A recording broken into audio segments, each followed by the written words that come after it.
well, for the next hour, they're going to be the views of Bob Chapman from the International Forecaster. Bob Chapman, how are you today? Well, I'm pretty good. Well, How about you? Well, we're doing as well as can be expected. Of reading the, of reading the newspaper, reading the magazines, reading the internet reports, we see the whole world financial system just literally collapsing. I mean, contraction certainly of production in China. Certainly their income is cut dramatically. Certainly the countries throughout the world are not going to have the money to continue buying our treasury bills. We're already tell us that we're putting out $2 billion a day borrowing. I think it's got to be a lot more than that. We're talking about the necessity of borrowing $2 trillion this coming year, or something very close to that, to pay off, the debt that we're going to incur. How can this whole thing work out? How can we survive as a free nation? Well, it's not going to be easy, and we're not the only one with those kind of problems. Unfortunately, the world is being affected by the same thing, and who knows where it's all going to end. Well, it's not going to end well, no matter what happens, that's for certain. I was wondering if you were getting an echo, were you? No, I'm not. You sound fine to me. Are you getting an echo? I did, and it's gone away. All right, fine. Well, that's good. Anyway, certainly... But anyway, they've got, a stimulus plan that they are going to pass. And I would guess that when all is said and done, it'll probably be about $1 trillion. And it's really not going to solve the problem. And I would imagine that about a year from now, they'll be back doing the same thing over again. And all they're doing is trying to prolong what they're doing to a point where when they're ready, they can go ahead and do what they want as far as trying to implement world government. Well, I have the feeling, Bob, that they are really getting this stimulus bill through to give the American people the idea that they're doing something, whereas they don't have any intention of doing anything, but it's sort of like busy work. We're doing something. Look at all this money we're spending. Why else would we be doing this if we weren't trying to help? And the truth of the matter is, if you look and see what they're spending the money for, none of it is going after the real problem, which is, of course, the foreclosures, the massive home foreclosures. They know that's the cause of what's going on, so why don't they address it? And you have the answer, and that is there is no intention. And the intention is to bring down the house, and that's what they're after. I think you're absolutely right. But, Bob, as I read, and I read a lot of newsletters besides yours, but you're the only one who will say that. Everybody else gives us all the reasons why these things are happening, but they never, of course, come to the obvious conclusion that the people who are in charge are not competent. They're extremely brilliant. They know exactly what they're doing. They know what happened when Japan got in the same situation and had a massive spending program, and it didn't do any good. So why do they think that you're going to do the same thing over and over again and expect to get a different answer? That's the definition of insanity. And these people are not insane, ladies and gentlemen.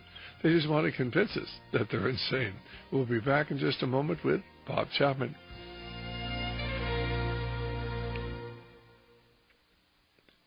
Well, this is Dr. Stan here at Radio Liberty. Our guest this afternoon is Bob Chapman from the International Forecaster, and we were just saying that, of course, they're come up with a stimulus bill, and if you're sitting out there saying, well, I'm sure glad they got this stimulus bill through, now something's going to happen, you really don't understand what's going on. They're trying to give you the impression that they're doing something, but they're not addressing the issue. What is the issue? The issue, basically, there are two issues. One of them, of course, and the most important one that precipitated the whole problem, was the faulty loans, the loans that were, where they actually had encouraged people to buy homes they couldn't afford. They bundled them into bonds. They rated the bonds AAA. They put an insurance policy on them, and they sold them to foolish banks and investment institutions throughout the world that thought that America would stand behind these. Certainly they were AAA rated. They had an insurance policy. There was no way they could lose, and they're losing. And banks all throughout the world are insolvent because they trusted the people in our establishment, our banking establishment, had set out to destroy the whole world economy, and they're doing a great job. And if they wanted to solve the problem, they would address those faulty mortgage loans, and they're not doing it. And I asked Bob certainly why, and he came to the same conclusion I have. They're saying one thing, but the truth of the matter is they do not want to solve the problem. So what's going to happen as far as the inflation right now, why we seem to be in a deflationary spiral? Are they going to start monetizing the debt? Are the federal government or the Fed going to start creating money to begin to buy up this massive number of bonds we're going to have to sell to finance the massive deficits and the massive spending that's going on? Well, I think what the Treasury's been doing has been selling bonds to the Fed. The Fed has been creating money, giving it to the Treasury, and the Treasury has been funding their operations with it. And at the same time, the Fed is either lending out or selling those Treasuries into the market. So that'll show up here in March or April, and we'll be on, the movement, so to speak, back up again as far as inflation is concerned. And this time it should really become hyperinflation. And so this is where that's headed, and there's no way around it.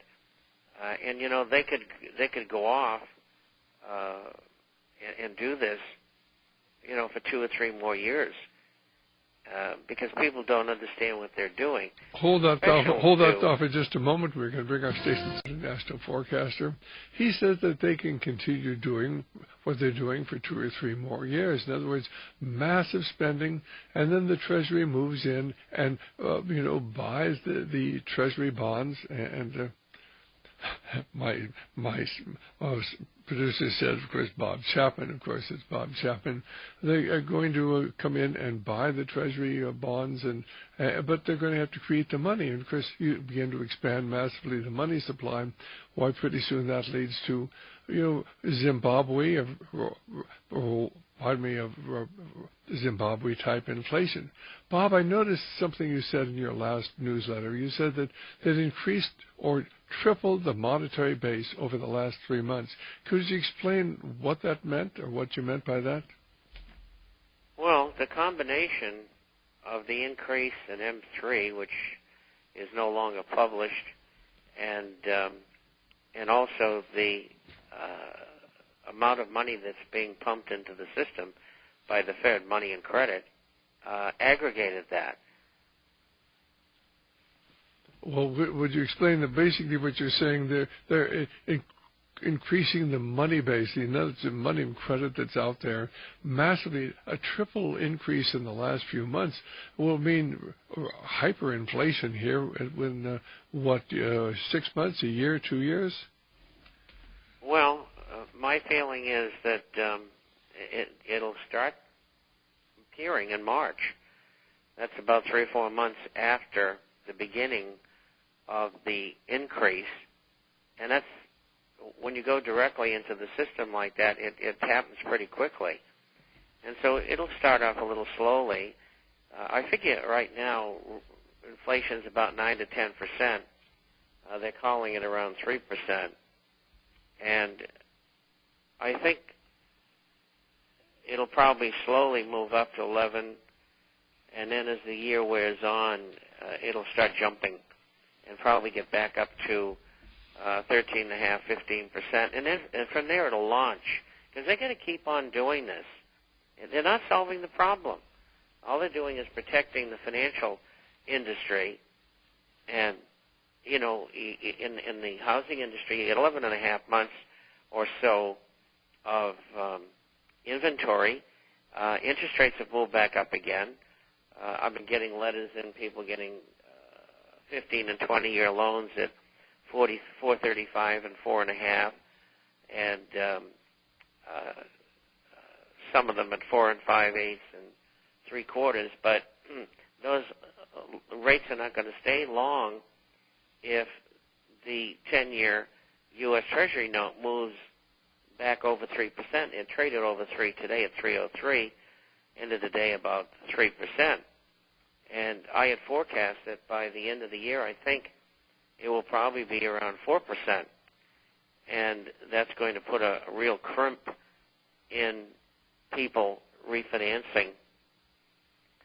And then you have a lot of people who are losing their jobs. Then you have a whole other group who had these pick-and-pay option arm loans who were underwater because the value of their home fell, and these higher rates aren't going to be very helpful. Most of the loans that are being made